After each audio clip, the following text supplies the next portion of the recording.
এই ভ্যান যাবে? জি ম্যাডাম যাব। দীপ্ত ভাই তুমি?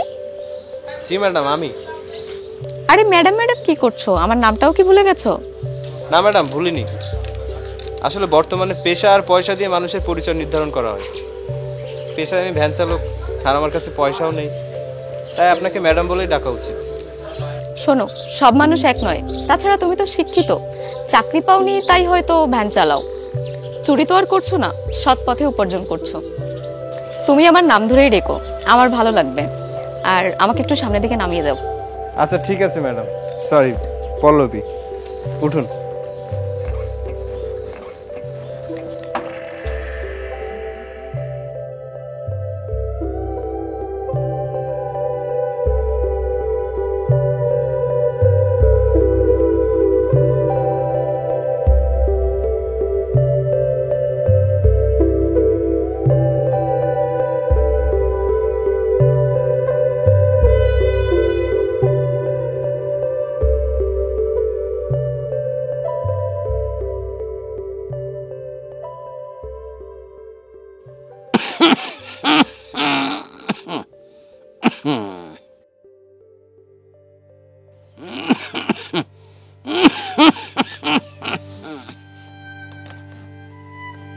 বাবা।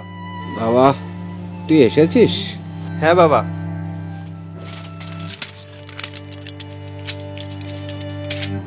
আর এই যে তোমার ওষুধ, ঠিক মতো খেয়ে নিও। বাবা তুই লেখাপড়া করেছিস, এখন ভ্যান চালাচ্ছিস, শহরে গিয়ে একটা ছোটখাটো চাকরি করতে পারতিস। অন্তত মান সম্মানটা বাঁচত। প্রতিবেশীদের কাছে মুখ দেখাতে পারি না। যখন না খেয়ে থাকো প্রতিবেশীরা এসে খাওয়ায়, অসুস্থ হলে ওষুধ কিনে দিয়ে যায়। মানুষের কাজ শুধু সমালোচনা করা। হ্যাঁ আমি শিক্ষিত, কিন্তু আমার বাবার টাকা নেই যে আমি ঘুষ দিয়ে চাকরি করতে পারবো। ভ্যান চালাই, চুরি তো আর করি না।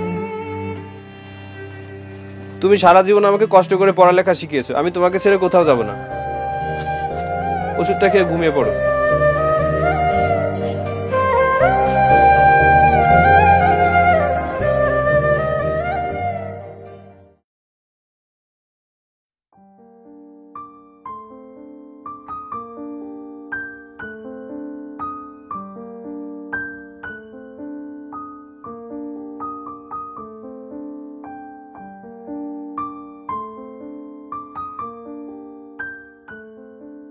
আরে তুমি, তোমাকেই তো খুঁজছিলাম। আমি একটু সামনে যাব।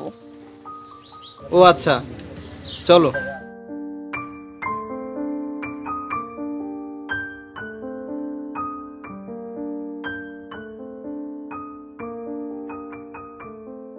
আচ্ছা, যদি কিছু মনে না করো, একটা কথা বলবো তোমাকে? হ্যাঁ বলো। আমরা কি ভালো বন্ধু হতে পারি না?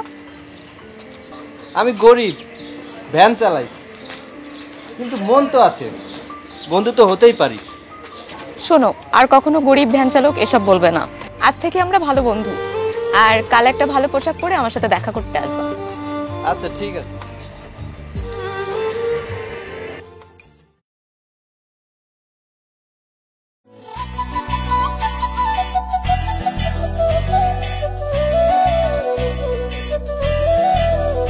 বাবা, তোমাকে তো আজকে অনেক সুন্দর লাগছে। Thank you. কিন্তু আমরা কোথায় যাব? আমরা কোথাও যাব না, এখানে দাঁড়িয়েই গল্প করব।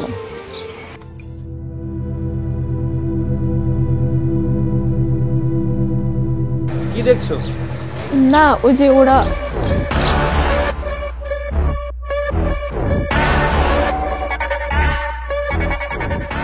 তুমি যতই আমাকে অ্যাভয়েড করো না কেন, আমি ঠিক তোমার কাছে চলে আসবো। আমার থেকে পালিয়ে কোথায় যাবে তুমি? পল্লবী, উনি কে? দেখো না, আমাকে খুব বিরক্ত করে ওরা। কে ভাই আপনি? আরে শালা তুই কে? ও আমার বয়ফ্রেন্ড, আমরা দুজন দুজনকে ভালোবাসি। আরে আমাকে ভালো লাগে না তোর? আর একটাকে জুটিয়ে নিয়েছিস, শালার বেশি মাটি।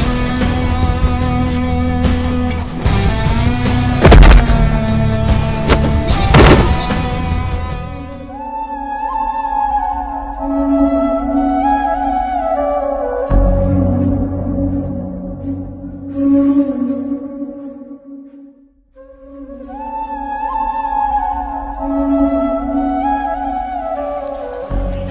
You so much.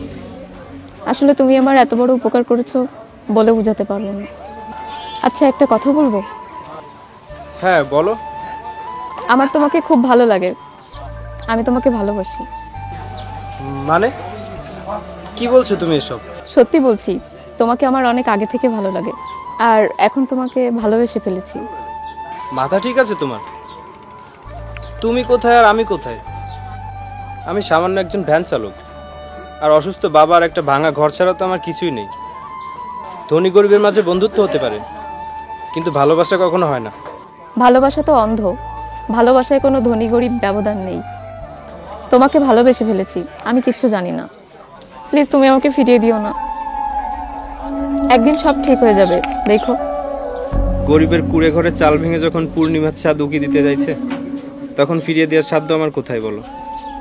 তুমি কি পারবে আমার সাথে মানিয়ে নিয়ে থাকতে? পারবো।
আরে শালি, শেষ পর্যন্ত একটা ভ্যানালার সাথে প্রেম করলি?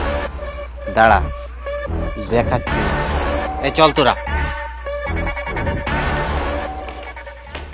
কি ব্যাপার তোমরা এখানে?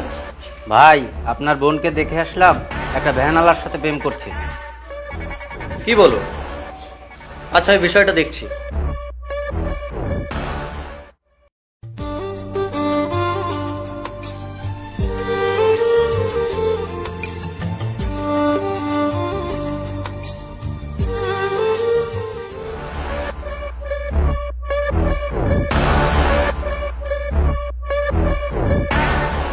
পল্লবী, ছোট লোকের বাচ্চা, তোর সাহস কি করে হয় আমাকে ভালোবাসার কথা বলার? আর এসব কি? সামান্য একটা ভ্যান চালক হয়ে তোর এত বড় সাহস?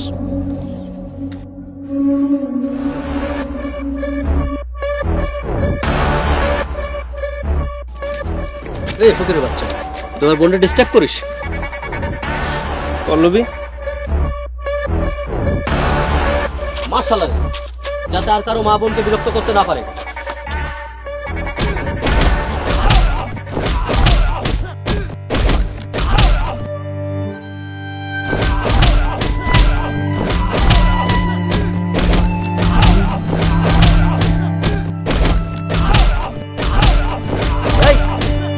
বেরোর পা ভেঙে দে।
বাবা, বাবা,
স্যার, স্যার আপনার তো খুব খারাপ অবস্থা স্যার।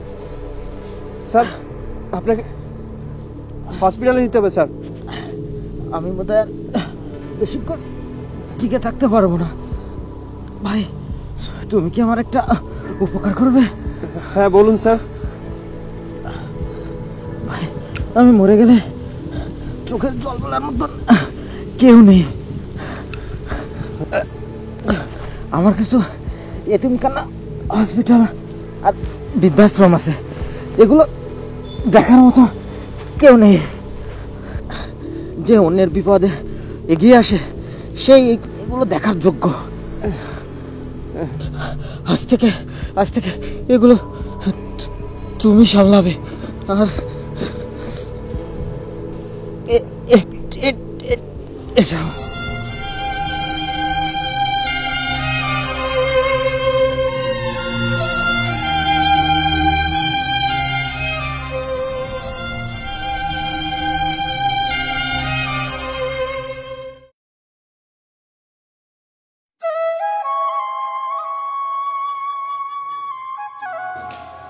আসতে পারি? হ্যাঁ, আসুন।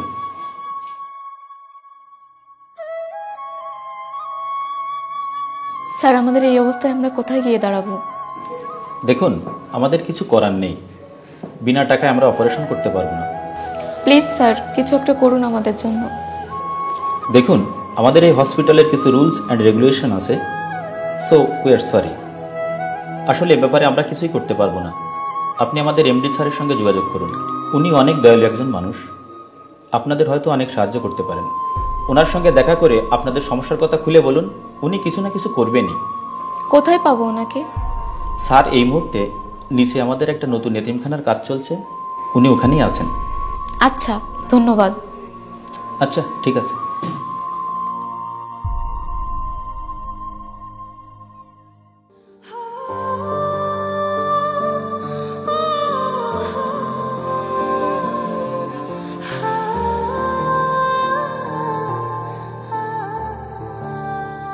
যে সন্তান তার মা বাবাকে বৃদ্ধ বয়সে বোঝা মনে করে সে একটা অমানুষ, আর এমন অমানুষের কাছে থেকে বাকি জীবনটা নষ্ট করবেন না।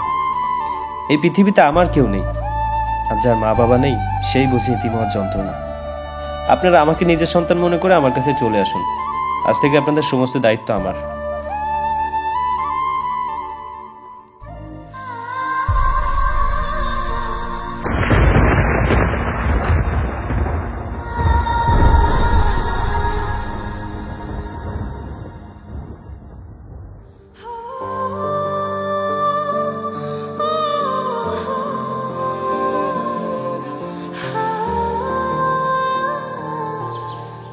হ্যাঁ বলুন, কিভাবে সাহায্য করতে পারি? স্যার, একটা রোড অ্যাক্সিডেন্টে আমার ভাইয়ের পা ভেঙে যায়, আর আমাদের কাছে যে সম্পত্তি আর অর্থ ছিল তা ভাইয়ার চিকিৎসা করতে যেই সব খরচ হয়ে গেছে। শুনেছি আপনি কাউকে ফেরান না, তাই শেষ আশ্রয় হিসেবে আপনার কাছে এসেছি। সত্যি আজ আমরা অনেক অসহায়। অন্তত আমাদের ভালোবাসার কথা চিন্তা করে হলেও আজ আমাদের সাহায্য করুন। ভালোবাসা? ভালোবাসা? ভ্যান চালাতাম, অসুস্থ বাবার মুখের দিকে তাকিয়ে দিন কাটাতাম। ভালো ছিলাম, কষ্ট ছিল কিন্তু ধোঁকা ছিল না। ছিল না কোনো আকাশ কুসুম স্বপ্ন। আপনি এলেন, ভালোবাসার স্বপ্ন দেখালেন, বিশ্বাস করালেন যে ভালোবাসা অন্ধ, ভালোবাসার মাঝে ধনী গরিব নেই। আবার আমাকে ছুঁড়েও ফেলে দিলেন। আমার বাবাও মারা গেল, আমি আমার বাবাকে হারালাম, আর হারালাম আমার সেই ভালোবাসার অন্ধবিশ্বাসটাকে। আসলে ভালোবাসা বলতে কিচ্ছু নেই, সবই মিথ্যা মায়াজাল। সেদিনের পর থেকে না, ভালোবাসার উপর থেকে বিশ্বাসটা আমার উঠে গেছে। কিন্তু আমি মানুষ, আমার কাছে প্রতিদিন শত শত মানুষ সাহায্যের জন্য আসে। আমি কাউকে ফিরাই না, আপনাদেরকেও ফিরাবো না। আসলে জীবন সংগ্রাম করে বড় হয়েছি তো, তাই মানুষের জীবনের মূল্যটা আমি বুঝি। আমি আমার ম্যানেজারকে বলে দিচ্ছি, আপনার ভাইয়ের ফ্রি ট্রিটমেন্টের ব্যবস্থা হয়ে যাবে। আর হ্যাঁ, থ্যাঙ্কস ফর এভরিথিং। আপনারা এখন আসতে পারেন।